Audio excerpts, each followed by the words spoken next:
Finally निघालो. So हे hi guys, welcome to the channel and Shlok is here. मी तुमच्या सगळ्यांचं स्वागत करतो माझ्या या ब्लॉग सिरीजमध्ये.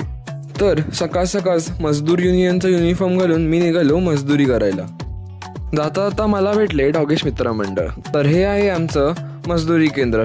तर या केंद्राला कॉलेज असंही म्हणतात. त्यानंतर मी घरी गेलो आणि घरनं लगेच निघालो इंग्लिश स्पीकिंगच्या क्लासेसला. तर हे आहे fluent you English speaking classes. तर इथे तुम्हाला खूप कमी फीजमध्ये खूप उत्तम दर्जाचे इंग्लिश स्पीकिंग शिकवले जाते आणि तुम्ही ॲडमिशनच्या वेळेस आपला व्हिडिओ दाखवला तर तुम्हाला फीजवर डिस्काउंट देखील मिळेल. त्यानंतर मी जिमला गेलो आणि बॅक एक्सरसाइज केली आणि मी 70 किलोचा डेडलिफ्ट मारला. आणि हा होता माझा पूर्ण दिवस फक्त 1 मिनिटात. तर आपण नक्की भेटू पुढच्या व्लॉगमध्ये. तोपर्यंत हर हर महादेव.